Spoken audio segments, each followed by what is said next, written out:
Mesdames et messieurs, bonjour et bienvenue à votre émission Tribune d'honneur. Tribune d'honneur est un espace dédié aux jeunes, par les jeunes et pour les jeunes.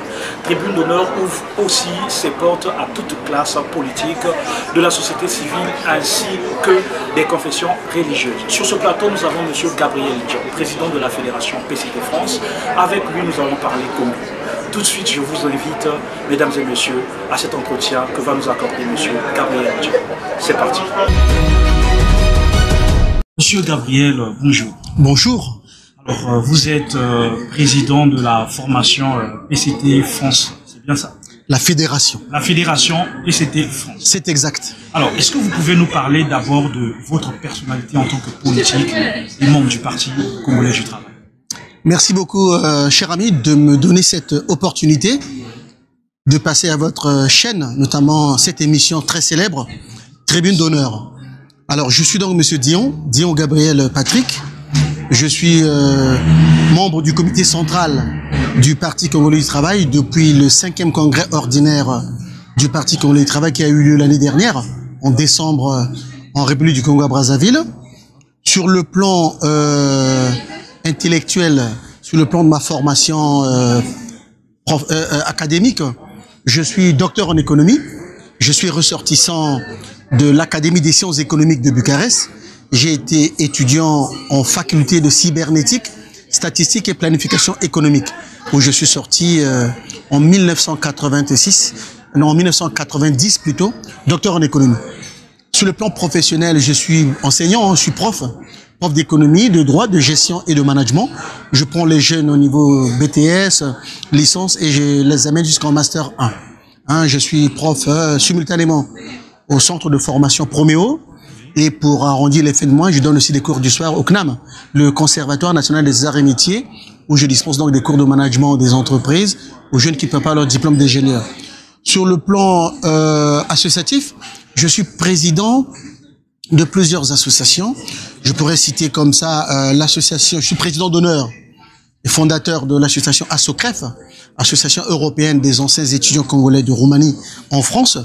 Je suis également président de l'association DAD, Dynamique africaine pour le développement. Je fus secrétaire général de l'association SDA, Synergie et développement de l'Afrique. Je fus également secrétaire général de CRJ, le cercle de réflexion des jeunes en France. Je fus également secrétaire général de Mwanandea, ancien membre de l'UJSC, Union de la jeunesse socialiste congolaise. Actuellement, comme je l'ai dit tout à l'heure, au risque de me répéter, je suis membre du comité central et président de la fédération PCT France. Donc voilà un peu, de façon synthétique, la présentation que je peux faire de moi, ma petite fiche technique. Alors, Monsieur Gabriel, c'est une présentation très brillante. Vous avez étudié en Roumanie, à Bucarest, et aujourd'hui vous dispensez des cours ici en Europe. Mais pourquoi ne pas avoir choisi d'aller dispenser des cours au Congo? Alors, c'est pas l'envie qui me manquait, cher ami. Tout patriote, oui, toute personne qui a fait des études au Congo jusqu'au bac, comme moi, oui, et qui a bénéficié d'une bourse de l'État congolais, normalement, il a le devoir moral, une fois qu'il a terminé ses études, mettre ses compétences au service de la nation. Tout à fait. Et donc, j'ai fait, comme tout le monde, j'ai fait ma demande que j'ai déposée auprès de l'université Maringouabi pour être vacataire extérieur. La demande, jusqu'à aujourd'hui, n'a jamais abouti. D'une part. Et d'autre part, quand j'ai fini mes études en 1990 en Roumanie, donc le 24 février 1990, j'ai soutenu ma thèse de doctorat. Mon idée première, c'était de rentrer dans mon pays. Mais avec la conjoncture politique qui allait suivre, cela n'a pas été possible. Donc j'ai continué à travailler en Roumanie pendant 2 ans, jusqu'en 92. Après, il y a eu la conférence nationale, tout et tout. Donc si bien que je n'ai pas pu. Alors je suis allé en France. Je me suis dit, bon, quand ça va se calmer, je vais rentrer. Arrivé en France, malheureusement, son Excellence, le président Denis Sassou Nguesso, avec les élections qui ont suivi en 92, je pense, bon, il les a perdues. Et le professeur Pascal Lissouba est passé au pouvoir. Malheureusement, c'était une gestion chaotique, dans la mesure où sur 5 ans, on a eu 2-3 guerres. Donc du coup, je n'ai pas pu rentrer et je suis resté en France. Alors, chemin faisant, j'ai pu me marier, j'ai pu faire des enfants ici. Et donc, les enjeux n'étaient plus les mêmes.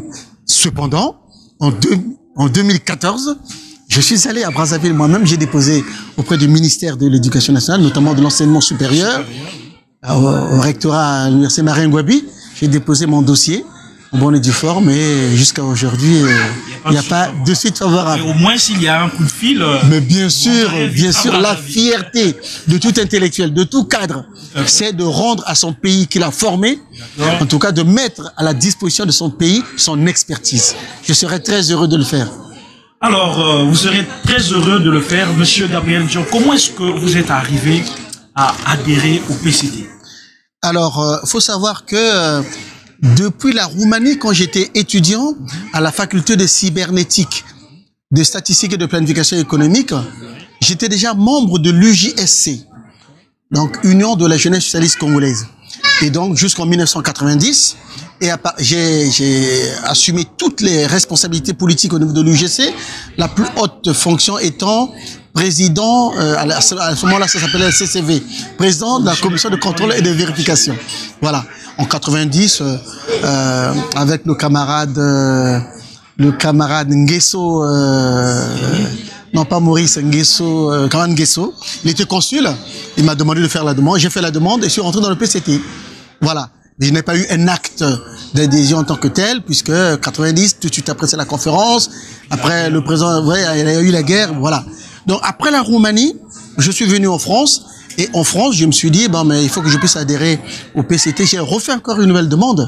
Donc c'est par conviction politique que je suis au sein de cette formation politique qu'on appelle le Parti congolais du travail. Le Parti congolais du travail, votre conviction et votre militantisme certainement vous a amené à être responsable du PCT France. Est-ce que là aussi il y a eu ce qu'on appelle généralement au Congo le coaching, on vous a proposé par quelqu'un qui vous a parrainé certainement, ou par votre excellence, votre brillance, votre militantisme, que vous avez pu accéder au poste du président de la fédération PCT?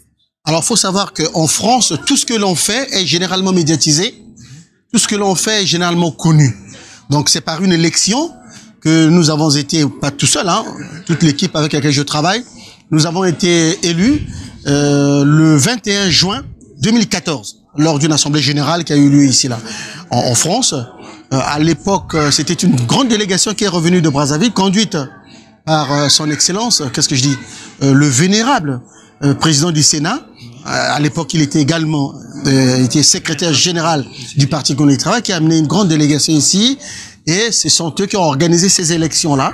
Et moi, le travail que j'ai fait depuis la Roumanie, dans le cadre de l'UJSC, le travail que j'ai fait ici dans les milieux associatifs, parce que nous avons organisé beaucoup d'activités dans le cadre de mes fonctions associatives, qui ont fait que je sois quand même connu.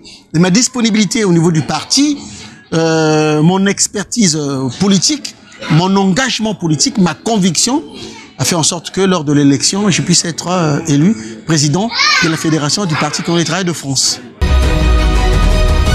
Monsieur le Président, comment est structuré le PCT au niveau de la France? Est-ce que le PCT est ouvert au niveau de l'Europe?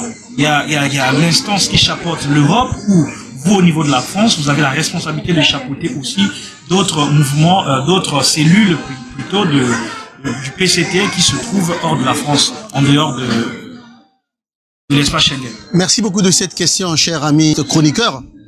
Le Parti congolais du travail, particulièrement la fédération du Parti congolais du travail de France, est structurée conformément au statut et au règlement intérieur de notre parti.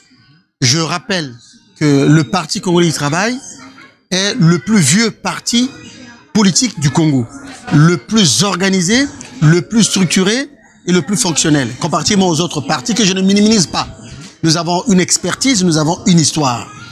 Et c'est ce parti-là qui est aussi le premier parti qui a exporté sa politique à l'extérieur. Voilà pourquoi en France, le PCT existe depuis très très très longtemps, en tant que simple cellule tout et tout, et c'est le 21 juin 2014 que le PCT a été pour la première fois structuré de façon officielle. Nous avons une fédération ici. Vous constaterez qu'au Congo, nous avons 12 départements, 12 fédérations, et la 13e fédération, c'est la France.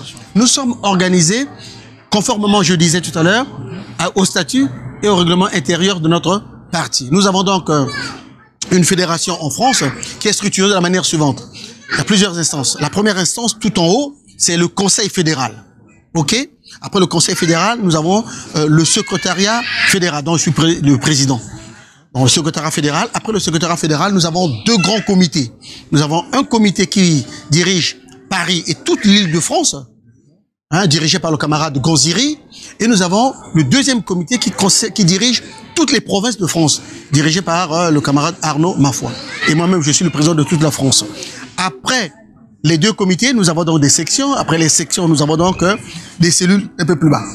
À côté de cela, nous avons la commission de contrôle et d'évaluation. Hier, ça s'appelait commission de contrôle et de vérification. Actuellement, ça s'appelle la CCE, commission de contrôle et d'évaluation, dirigée par le camarade Makoundou. Et ensuite, à côté, nous avons une commission ad hoc. Nous avons une commission ad hoc qui était chargée, qui est chargée de pouvoir prospecter les militants au niveau de l'Europe et aller installer en Belgique, en Allemagne, en Angleterre, dans toute l'Europe, des cellules ou des sections du parti. Bon, donc, voilà comment nous sommes structurés. Et nous fonctionnons conformément au statut du parti, avec des réunions et l'ensemble des activités que nous menons. Alors, quelles sont les activités que vous menez? Déjà, vous parlez des activités. Quelles sont ces activités-là? Parce que quasiment, on ne voit pas le PCT sur la place de Paris être en mouvement, il faut se dire. On voit beaucoup plus, un certain moment, une certaine année, on disait que Paris est tombé. Il y a eu les mouvements de l'opposition, de la société civile, qui ont pris d'assaut la ville de Paris pour dire Paris, capitale du Congo libre, comme on sait, Brazzaville a été capitale de la France libre. Quelles sont les activités que vous menez réellement? Merci beaucoup de me poser cette question. Effectivement, il y a des activités du parti qui sont médiatisées, et il y a des activités qui ne sont pas médiatisées. Voilà pourquoi il est normal que vous puissiez être au courant de certaines activités, notamment celles qui sont médiatisées, et ne pas être au courant de celles qui ne sont pas médiatisées.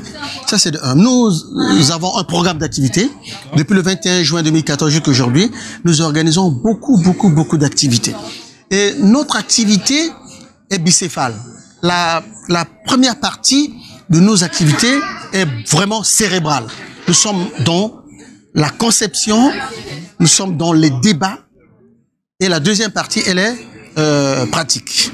Alors, qu'est-ce que quelles sont les principales activités que nous organisons? Un, nous organisons des débats politiques, des causeries politiques avec l'ensemble des militants, avec l'ensemble des différents organes que nous avons. Les deux comités, comité PST Île-de-France et comité PST Interrégion. Nous organisons des émissions radiophoniques auprès généralement c'est Africa numéro 1, et nous organisons aussi des émissions télévisées auprès de Africa 24, France 24, et aujourd'hui avec tous les médias numériques, ceux qui sont sur le numérique, qui sont sur Internet, comme vous. Nous passons sur, là aujourd'hui, Tribune d'honneur, nous passons sur Afrique TV, nous passons sur Ziana TV, etc. Nous organisons également des conférences de presse pour pouvoir promulguer notre nouvelle doctrine, parce que hier nous étions avec le marxisme-léninisme depuis quelques années. D'ailleurs, les jeunes vous accusent. Oui, ils nous accusent, mais c'est bon. Eux, mais on le garde, on l'a plus. C'est fini, nous avons changé. Ils sont pas au courant, c'est tout. Nous avons changé. Actuellement, nous sommes avec la social-démocratie. Nous organisons également des marches et des sittings, des manifestations politiques et des débats contradictoires avec l'opposition, s'il vous plaît.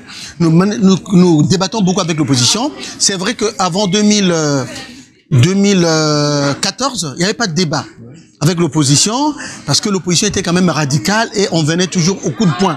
Mais depuis un certain temps, voilà. Père Sonam, Marc Mapimou. Tout à fait. J'ai beaucoup débattu avec lui, Père Sonam, comme vous dites. J'ai beaucoup débattu avec lui. Je débat beaucoup. Nous débattons beaucoup, parce que nous sommes quand même 3 ou 4 quand même qui sommes au top des débats. Il y a moi-même le président Dion, qui je débat avec l'opposition.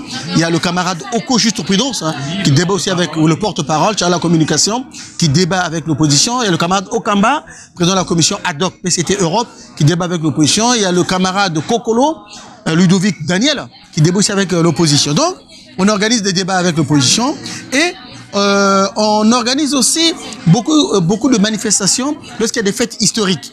notamment la fête internationale de la femme, le 8 mars, notamment quand il y a le 15 août, la fête de notre indépendance, quand il y a le 5 février, par exemple, la date à laquelle son excellence, le président Denis Sassou Nguesso est arrivé au pouvoir. Nous organisons des débats, nous organisons des causeries politiques. Nous organisons aussi beaucoup d'activités d'assistance de nos militants, hein, dans les temps heureux et dans des temps donc de joie et dans des temps aussi malheureux, hein, quand il y a la mort, tout et tout. Nous avons perdu beaucoup de nos amis ici. Le dernier en date, c'est le camarade Nzogodi qui est mort ici. Nous l'avons enterré dignement. Nous avons organisé les obsèques. Donc nous organisons beaucoup de. Ensuite, il y a les grands événements que vous connaissez lorsque le chef de l'État, qui est le président de la République, c'est vrai, mais nous n'oublions pas qu'il est notre patron. Voilà, le président du parti Congolais du Travail. Eh bien, quand il arrive, nous nous organisons en conséquence pour aller l'accueillir dignement. Donc, toutes les visites officielles et privées du chef de l'État, son Excellence le président Denis Sassou Nguesso, nous, la fédération, nous nous organisons avec la majorité présidentielle, bien sûr. Hein. Nous allons soit à Charles de Gaulle, soit au Bourget, soit à Orly, l'aéroport d'Orly, pour pouvoir le recevoir. Et nous demandons des audiences, nous discutons avec lui pour que nous puissions être force de proposition pour pouvoir donner notre contribution intellectuelle. Enfin, toutes les grandes autorités politiques, certains ministres qui font partie du PC, quand ils arrivent, nous allons les rencontrer, nous avons des séances de travail avec eux. Les autorités, notamment le président du Sénat, Pierre Ngolo, en tant que secrétaire général par ailleurs du PCT à l'époque, quand il arrive, bien nous le recevons, nous avons beaucoup de séances de travail. Bref, je veux dire que nous avons beaucoup d'activités cérébrales, de réflexion, de discussion, de débat entre nous et avec les partis de la majorité présidentielle, tels que le Club 2002 Pur, tels que le MAR, tels que le DSP, ainsi de suite. Donc nous avons beaucoup d'activités que nous organisons sur la place de Paris, mais une grande partie est médiatisée, mais une partie aussi n'est pas médiatisée. Vous venez là donc de nous évoquer, de nous présenter, pardon, des activités que vous menez au sein de la diaspora, puisque vous êtes président du PCT France. Mais PCT, est-ce que vous avez des bons rapports avec vos alliés? Il y a quand même des mouvements, des jeunes qui sont alliés au PCT. Par exemple, je vois ici Stanislas qui est président de l'AJRMP. Quelle est la relation que vous avez avec ces jeunes qui sont des jeunes prometteurs de demain, alors qu'ils sont affiliés à la majorité présidentielle qui est donc patronnée par le PCT? De la même manière que le Parti Congolais du Travail est la colonne vertébrale de la majorité présidentielle en République du Congo, et c'est le secrétaire général Pierre Moussa qui actuellement dirige le PCT, qui est également président par intérim de la majorité présidentielle. Eh bien, en France, c'est la même chose. Nous, le PCT, nous, la fédération du Parti Congolais du Travail, nous sommes la colonne vertébrale de la majorité présidentielle ici en France, notamment sur la place de Paris. Et donc, nous entretenons de très bons rapports avec, d'une part, la jeunesse, d'autre part, les partis dits de la majorité présidentielle. Ainsi donc, nous avons de bons rapports avec le parti qu'on appelle le Club 2002 Pur, avec le camarade Ben Bueno. Nous entretenons de très bons rapports. Nous avons de bons rapports avec le parti politique qu'on appelle le Front Patriotique, pour votre information, qui a intégré le PCT. Voilà, nous avons de bons rapports avec le MAR. Nous avons de bons rapports avec le RDPS. Voilà, et nous avons de bons rapports, bien sûr, avec le camarade Stanislas, un garçon dynamique, extrêmement intelligent, qui dirige donc l'AJMRP. Donc, à tout moment, quand ils ont des activités, quand ils ont des assemblées générales, quand ils ont des conférences, des débats, eh bien, ils nous appellent, nous répondons toujours favorablement pour entretenir de bons rapports, pour entretenir des rapports républicains, démocratiques avec eux. Donc, sur ce plan, il n'y a pas de souci, nous avons de bons rapports avec la majorité présidentielle. En dehors de la majorité présidentielle, donc, forcément, nous parlerons de l'opposition, de la société civile. Est-ce que vous avez aussi des rapports avec les forces vives de la diaspora? Parce que toutefois, quand il y a des violences, des réclamations, est-ce que vous avez déjà pensé à vous asseoir, à discuter, pas avec des leaders seulement, comme vous avez fait dans des plateaux avec Persona Marc Lapelou, on le redit ici, et bien d'autres, mais avec les collectifs qui sont de la diaspora, les forces vives de la diaspora, qui animent bien évidemment cette place de Paris qui est représentée comme un peu la place animatrice de toute la diaspora congolaise, que ce soit ceux qui sont aux États-Unis, au Canada. Je les vois venir ici, les Bruno Mouelet qui quittent la Hollande, ils viennent ici pour faire donc les réclamations ici à Paris qui est considérée comme la capitale. Quelles sont les relations, ce rapport que vous avez en tant que PCT avec ces partis vives, ces forces vives de la diaspora? Merci beaucoup, monsieur le journaliste chroniqueur, de me poser cette question. La politique du PCT a toujours été celle de la recherche d'un consensus, de la recherche de l'unité nationale, de la recherche de la concorde nationale, de la recherche de fédérer toutes les forces vives de la nation, de tendre la main pour que le dialogue soit toujours permanent avec les principales forces vives de la nation. Pourquoi?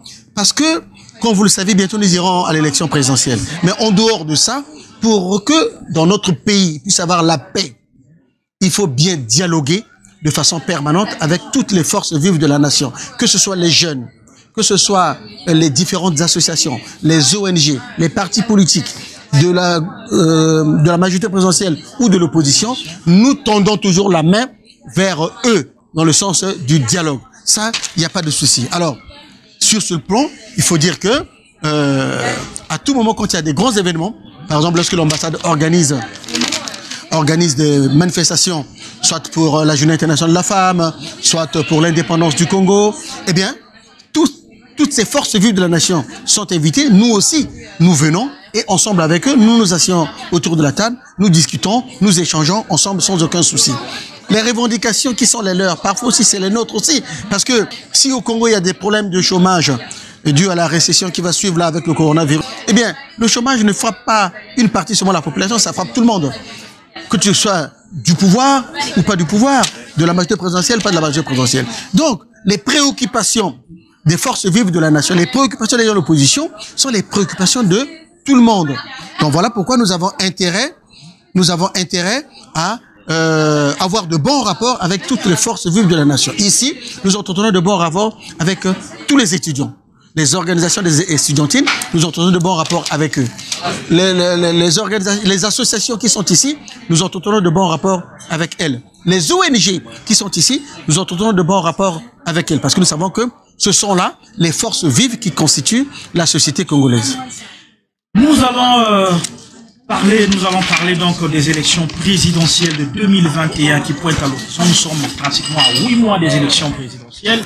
Nous avons vu le PCT nous présenter un candidat qui est votre camarade Denis Sassou Nguesso, président de la République, qui sera aussi candidat à sa propre succession. Est-ce que vous n'avez pas d'autres candidats au PCT à présenter au Congolais?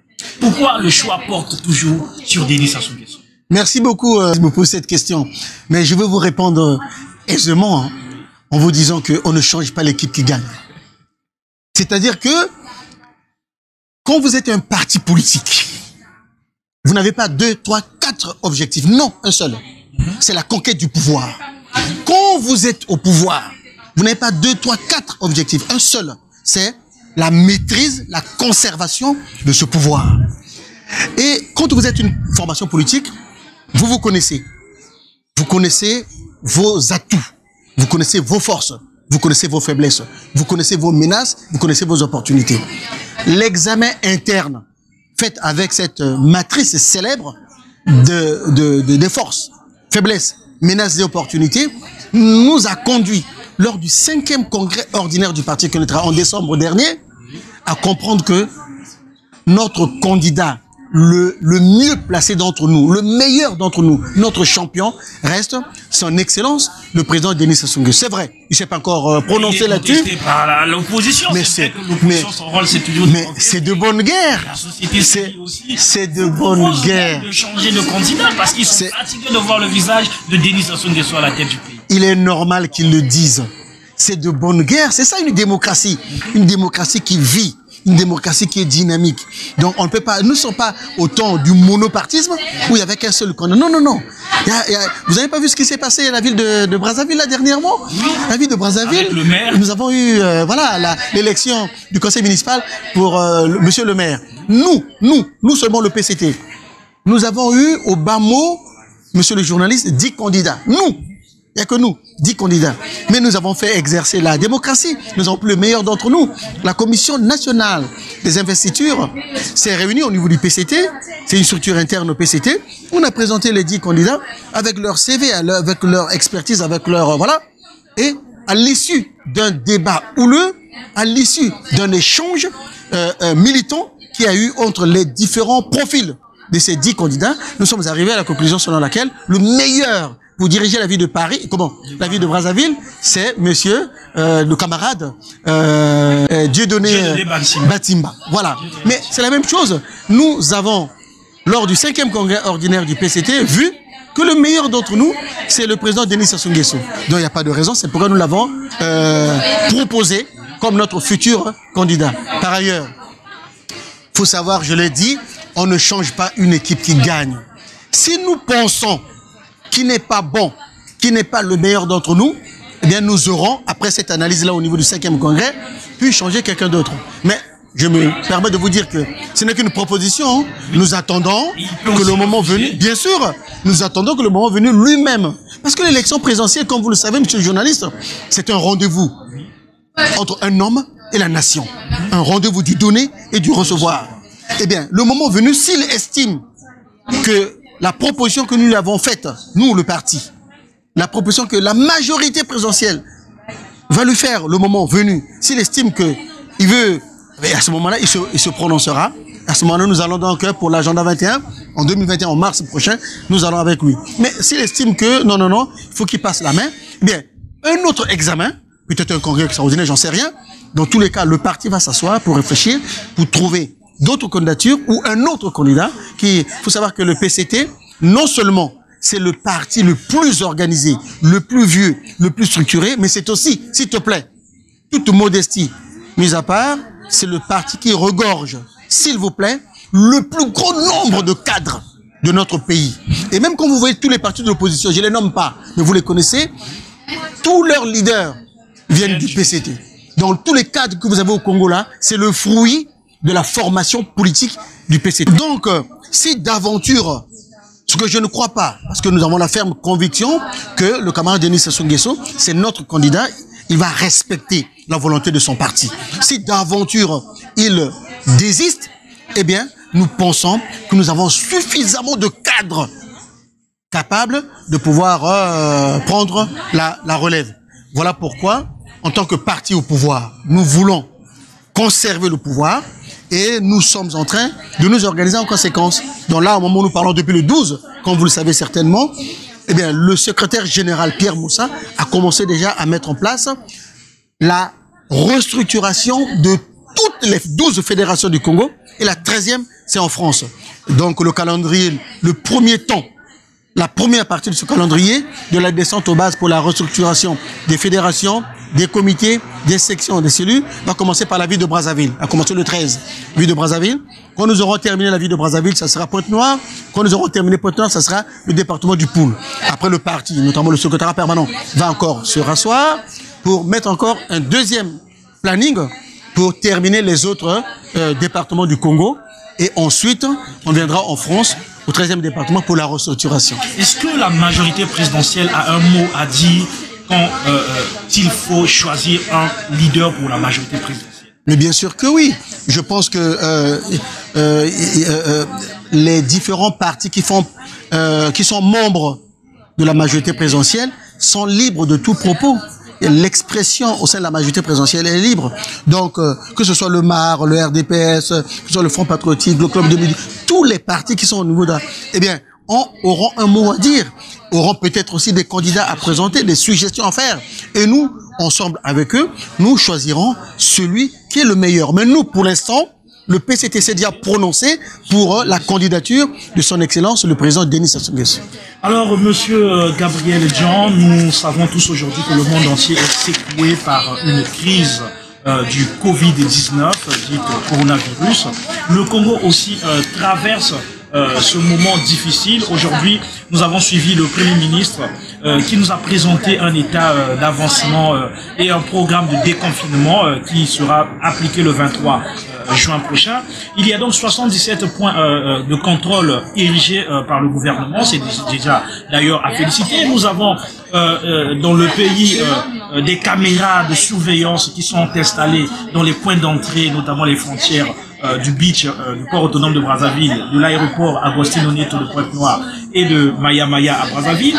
Mais le gouvernement, selon le programme, la présentation donc du résultat aujourd'hui, nous avons 10 843 personnes qui sont diagnostiquées au virologique RT-PCR, donc au 18 juin, donc la date de 18 juin 2020, c'est donc les chiffres que nous communique le ministère de la Santé, et aussi selon le gouvernement congolais. Aujourd'hui, notre pays enregistre au 19 juin 1013 cas positifs, dont 28 décès et 456 guéris et 529 prises en charge par le gouvernement congolais. Les 1013 cas, la question que nous nous posons, ainsi que le peuple pose, nous avons vu sur Internet aussi comment cette question a gêné un peu le ministre de la Communication. Les Congolais ne voient pas le centre du Covid, de ceux qui sont atteints du Covid-19 ou encore les patients du Covid-19. Est-ce que cela nous cache, selon vous? Je suis très honoré que vous puissiez me poser cette question. Avant d'y répondre, j'aimerais quand même dire quelle a été la contribution du Parti congolais du travail à côté du gouvernement pour la lutte contre le Covid-19. C'est une pandémie planétaire. Aucun pays dans le monde n'était préparé à ça. Aucun. Depuis les États-Unis d'Amérique, la Chine, les premières puissances mondiales, jusqu'aux pays émergents comme les nôtres, sous-développés comme les nôtres, au niveau de l'Afrique. Le PCT, lors de la première, ensuite la deuxième déclaration orientative du président Denis Sassou Nguesso, a pris des mesures. Ok, pour accompagner la parole du chef de l'État, pour accompagner le gouvernement de M. Clément Mwamba. Premièrement, il a organisé une quête de 50 millions de francs CFA, et ça a suscité à ce que tous les partis de la majorité présidentielle ont organisé aussi des quêtes pour pouvoir contribuer à la lutte contre le Covid-19. On a vu maintenant après aussi les institutions comme le Sénat, les institutions comme l'Assemblée nationale, les personnalités politiques, les députés, les sénateurs, on a vu les hommes d'affaires, on a vu les associations, les entreprises qui ont contribué. Ensuite, lors de la deuxième intervention du chef de l'État, le PCT a encore emboîté le pas pour commencer à distribuer plus de 50 millions de francs CFA en termes de dons sur les masques et le liquide hydroalcoolique pour lutter contre le Covid-19. Et effectivement, toutes les autres forces de la majorité présidentielle, de l'opposition ont emboîté également le pas. Et comme vous le savez, le gouvernement a mis en place 2 fonds, je pense, un fonds social et ensuite un fonds de solidarité, nationale. Il y a 10 milliards de francs CFA qui ont été débloqués pour ce fonds de solidarité, mais que les ménages n'ont pas reçu jusqu'aujourd'hui. Bon, écoutez, qu'est-ce qui se passe? Comme je dis toujours, c'est de bonne guerre. Alors, vous ne pensez pas un seul instant, vous n'êtes pas sérieux pour dire que voilà, vous allez croire à ce que la rue raconte. Nous avons mis en place, le gouvernement a mis en place un fonds de solidarité nationale où, que ce soit le PCT et les partis de la majorité présidentielle, les partis de l'opposition, la société civile, les autorités, les institutions, on a mis beaucoup d'argent là-dessus. Cet argent va servir, outre d'acheter les masques pour pouvoir protéger la population, mais également de financer toutes les conséquences négatives de la récession économique. Vous avez vu pendant 2 mois, 3 mois là, nous allons, des entreprises qui travaillent partout et tout, faut penser à financer leurs activités pour pouvoir rattraper ce retard économique là. Mais nous y arriverons. Je veux seulement dire que on ne doit pas faire de la publicité sur les morts du coronavirus. Comment se fait-il que... Mais quel est l'intérêt? Prise en charge. Écoutez, il y a 4 centres, je pense, que le gouvernement a mis en place dans la capitale, mais on ne voit aucun centre jusqu'à aujourd'hui. Après des critiques des internautes, aujourd'hui avec l'ère du numérique, vous savez que les informations vont très loin, on nous a montré quand même un témoignage, mais un témoignage douteux, dont certainement les parents, entre guillemets, sont sortis pour dire que non, c'est pas vrai. Est-ce qu'il y a la sérénité ou il y a anguille sous roche sur cette affaire du Covid-19? Il n'y a pas anguille sous roche. Le monde entier sait qu'il c'est une vérité que le monde entier souffre de la pandémie qu'on appelle le coronavirus. Et le Congo fait partie du monde. Le Congo fait partie de l'Afrique. Et dans toute l'Afrique, il y a la pandémie. Voilà. Donc, on ne peut pas dire aujourd'hui qu'au Congo, il n'y a pas la pandémie. Et pire, on ne peut pas affirmer, parce que les gens, on raconte sur les réseaux sociaux qu'on n'a vu aucun cas, qu'au Congo, il n'y a pas de... Mais c'est quel est ce pays-là dans le monde? Toute la planète est mise à genoux par la pandémie, et vous allez avoir l'idée qui va vous effleurer la tête, le cerveau, pour dire que non, sauf le Congo, il n'y a pas de Covid-19. Soyons sérieux. C'est vrai que moi, personnellement, c'est pas une préoccupation de voir qui souffre de ça, qui ne souffre pas de ça, quelles sont les victimes, quelles ne sont pas les victimes. Je pense que les différents centres, que ce soit le CHU, que ce soit l'hôpital de Talanga, l'hôpital Makele, vous ne pouvez pas penser un seul instant que dans tous ces hôpitaux-là, il n'y a pas eu des cas de coronavirus. Il y en a eu, mais je pense qu'il n'est pas de l'intérêt de ces hôpitaux de faire de la médiatisation là-dessus, de faire de la publicité sur des cas malheureux. Voilà. Donc moi, je pense que c'est une question peut-être de politique hospitalière, mais vous ne pouvez pas dire que voilà, au Congo, il n'y a pas de coronavirus, c'est pas possible. Il y a le coronavirus, il n'y a aucun pays dans le monde qui est épargné de ça. Monsieur le Président, le coronavirus aujourd'hui a impacté tous les secteurs du Congo.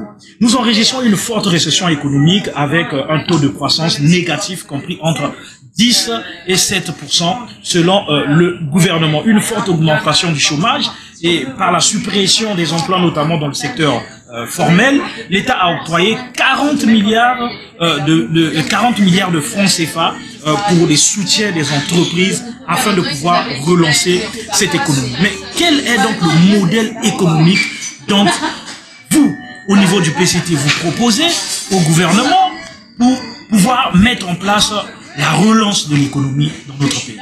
Merci beaucoup, camarade, monsieur le journaliste chroniqueur, de cette question. Dans le monde entier, il n'y a aucun pays qui a été préparé politiquement, économiquement, financièrement, commercialement à connaître la pandémie du coronavirus. Aucun pays. Que ce soit les États-Unis d'Amérique ou le Congo. Aucun. Aucun homme politique n'était préparé également à ça. Qu'il ait fait sciences politiques, qu'il soit docteur en économie, docteur en sciences politiques ou quoi. Personne. Donc tous les pays du monde entier, à travers leurs institutions, leurs gouvernements, sont en train de naviguer à vue.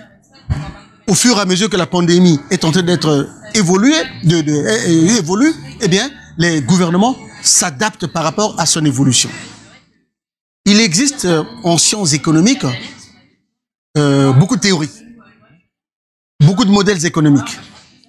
Je ne vais pas vous répondre en disant que le PCT pense que le modèle économique que l'on va est celui-ci. Non, mais je vais vous dire ceci. Je pense que après la chute drastique du prix du baril du pétrole, 2014, avant 2014, 2008, 2009, nous avons eu la crise des subprimes. Après la crise donc de 2014 avec le prix du baril du pétrole, après le coronavirus, eh bien, le gouvernement l'a dit, vous l'avez évoqué tout à l'heure, toutes les économies du monde vont rentrer en récession. Depuis l'économie américaine, toutes les économies européennes, la Chine, etc. Et le Congo ne va pas être épargné. Moi, personnellement, de par ma formation universitaire en tant qu'économiste, je pense que l'idée première de son Excellence, le président Denis Sassou Nguesso, celle qui a été mise en pratique déjà par le Premier ministre Clément Mwamba, celle de pouvoir diversifier l'économie nationale, est une très bonne idée. Donc le modèle que moi je préconiserais, ça serait un modèle économique endogène, basé sur la politique de la diversification économique, pour que le Congo puisse réduire sa dépendance vis-à-vis du pétrole. Nous ne pouvons pas continuer à être dépendants d'une seule recette, qui est la recette pétrolière. 90% du budget, voilà. Alors que nous avons d'autres richesses. Outre le pétrole, nous avons le bois et je ne cite pas d'autres. Il y en a beaucoup, beaucoup, beaucoup. Voilà pourquoi je suis partisan de la théorie de Samir Amir, l'Égyptien, l'économiste égyptien, des industries industrialisantes. Et moi, je résume ça dans un modèle de développement économique endogène qui est basé sur les propres forces, les propres ressources du Congo. Je ne veux pas, je ne souhaite pas que pour financer le développement économique du Congo, qu'on puisse faire appel à l'étranger. Je suis pour que nous puissions faire appel à nos propres ressources, pour que nous puissions gagner en indépendance. Un peuple indépendant, c'est un peuple qui doit être un État indépendant, un gouvernement indépendant, un pays indépendant. D'être un pays qui doit être en mesure de pouvoir nourrir sa population, d'être en mesure d'habiller sa population, d'être en mesure de soigner sa population, d'être en mesure d'éduquer sa population. C'est-à-dire qu'il doit être en mesure d'assumer ce qu'on appelle en économie ses tâches régaliennes. Lorsqu'on n'arrive pas à le faire, nous dépendons de l'extérieur, c'est pas bon. Et le tableau sombre qui a été décrit par le Premier ministre, notamment son Excellence Monsieur Clément Mwamba, sur, nous on appelle ça en économie, le carré magique de Monsieur Nicolas Kaldor, avec les grands agrégats, les 4 grands agrégats qu'il a cités, c'est-à-dire l'inflation, le commerce extérieur, le chômage et la croissance économique, est vraiment un tableau sombre. Et donc ça nécessite à ce que le gouvernement congolais puisse changer de logiciel, puis changer de modèle économique, puisqu'il faut que nous puissions passer à un modèle endogène, qui sera basé fondamentalement sur un seul secteur prioritaire, l'agriculture. Et comment il sera financé? Il sera financé par le secteur pétrolier, par le pétrole. Les recettes pétrolières doivent servir à financer le secteur agricole. Alors, je vais me permettre... Il y a aussi l'élevage. Oui, bien sûr que oui, dans l'agriculture, il y a ça. Dans l'agriculture, il y a l'élevage, il y a la pêche, il y a la chasse, il y a la cueillette, il y a les mines. OK? Donc, c'est le développement de l'agriculture qui permettra à ce que nous puissions arriver à l'autosuffisance alimentaire. Parce que c'est l'agriculture qui nourrit. OK? Mais où trouver l'argent? Moi, je ne suis pas partisan d'aller chercher l'argent à l'extérieur. Je suis partisan pour utiliser nos propres ressources afin de gagner en indépendance financière. Vous avez vu notre dette? Donc, elle est colossale. Donc, c'est bon, là, ça suffit. OK?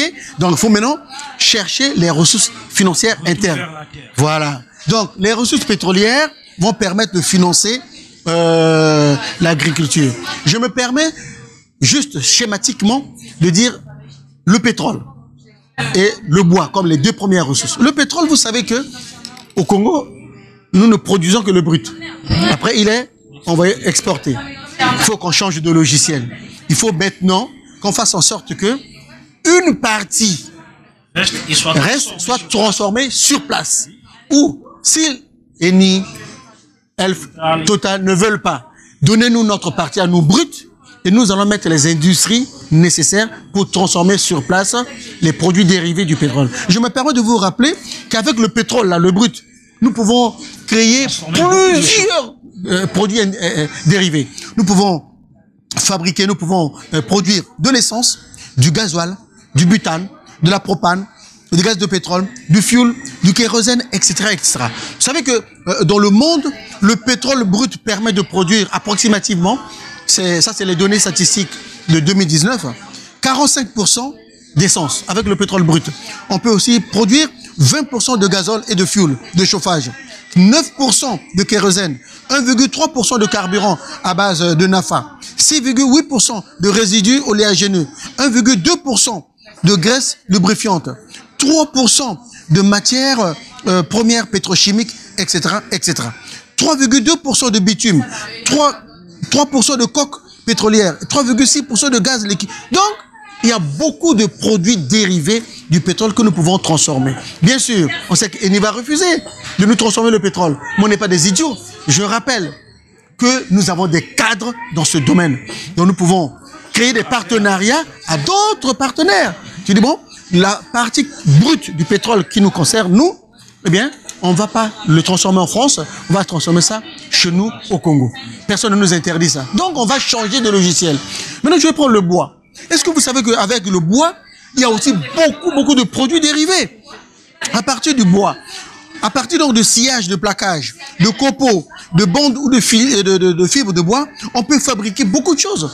On peut fabriquer les plaquages, on peut fabriquer les contreplaqués, on peut fabriquer des longs bois, on peut fabriquer des panneaux de particules, on peut fabriquer des panneaux de lamelles, etc., etc. Je ne prends pas des produits basiques tels que des tables, des chaises, des tables bancs, etc. Donc, on peut fabriquer beaucoup de choses. Donc, au regard de cette énumération, nous pouvons comprendre que avec le bois, on peut fabriquer, on peut produire beaucoup de produits dérivés. Là, je vous ai cité que 2 exemples. Les produits dérivés issus du pétrole et les produits dérivés issus du bois. Donc, en mettant en place une politique, un modèle économique de développement endogène, basé sur les ressources propres du Congo, fondamentalement sur le secteur, on va dire, vecteur du développement endogène, ça sera l'agriculture, et le secteur financeur de ce modèle, ça sera donc le secteur pétrolier. Voilà comment je pense que le gouvernement congolais peut saisir cette opportunité, notamment la crise, la pandémie du coronavirus là, comme étant une opportunité qu'on peut transformer en force de proposition pour pouvoir changer de fusil d'épaule, de logiciel, en adoptant un modèle de développement économique endogène. Mesdames et messieurs, nous sommes là avec monsieur Gabriel Dion, je vous rappelle, il est le président de la Fédération PCT France. Nous sommes à la fin de notre entretien avec monsieur Gabriel Dion, mais avant de nous quitter, nous allons donc revenir vers monsieur Gabriel pour lui donner donc un mot de la fin, s'il a quelque chose à dire auprès d'abord de sa hiérarchie, des Congolais, de toute la classe politique, de la société civile, je ne sais de quoi, au sein de la diaspora, puisqu'il est président de la Fédération PCT France, la France qui est donc considérée comme le 13e département du PCT. Monsieur Gabriel Dion, est-ce que vous avez un mot à dire à l'égard de toutes ces personnes que je viens de citer? Alors, bien sûr, en ce qui concerne mes compatriotes qui sont au Congo, je leur dirais c'est bien de suivre les règles, les consignes édictées par le gouvernement pour la lutte contre le coronavirus. Que ce soit les règles, les gestes barrières, que ce soit le lavage des mains avec les liquides hydroalcooliques, que ce soit les règles de distanciation sociale, il faut les respecter. De la même manière qu'on avait commencé avec le confinement, aujourd'hui, tous les pays du monde entier, notamment le Congo aussi, nous allons doucement mais sûrement vers le déconfinement. Nous souhaitons et prions le bon Dieu qu'effectivement ce déconfinement aboutisse à l'éradication totale, à la disparition totale de cette pandémie. Nous le souhaitons de tout cœur. Deuxièmement, le deuxième message, c'est que le Parti congolais du travail, la fédération du Parti congolais du travail, nous devons tous être unis derrière le président Denis Sassou Nguesso, être unis derrière le gouvernement pour l'appuyer dans cette politique de lutte contre le coronavirus. Et nous devons être unis politiquement également derrière notre secrétaire général, le camarade Pierre Moussa, dans cette politique de restructuration de toutes les fédérations, les 12 au Congo et la 13e ici, pour que en rang rangé, en rang organisé, structuré, nous puissions être tous derrière lui pour soutenir la candidature de notre champion, son excellence, le président Denis Sassou Nguesso. Merci beaucoup, monsieur Gabriel Dion, de nous avoir accordé cette interview, parce que c'est la première fois que vous passez sur le plateau de Tribune d'Honneur, et j'espère que c'est pas la dernière fois. Nous aurons l'occasion de vous rappeler, de vous inviter encore à nouveau si l'état des choses avance au niveau du Congo. Aujourd'hui, nous avons fait, comme c'est la première fois, nous avons parlé de vous, nous avons parlé du PCT, nous avons parlé aussi de la crise, mais prochainement, avec l'évolution de la crise et le programme que vous venez de proposer, certainement le gouvernement prendra en compte. Je sais que le Premier ministre, M. Clément Mwamba, va suivre cet élément, et aussi les techniciens que vous êtes. Vous allez certainement aussi, les autres, vos collègues, vont certainement aussi proposer au niveau de l'économie des programmes de restructuration pour faire avancer le pays sur le modèle économique. Nous vous remercions pour cet entretien, M. Gabriel. Je vous remercie aussi. Alors, mesdames et messieurs, c'était donc M. Gabriel Dion, je rappelle encore, président de la Fédération PCT France. Et moi, je vous dis, je vous donne un prochain rendez-vous au prochain numéro et je vous dis ciao.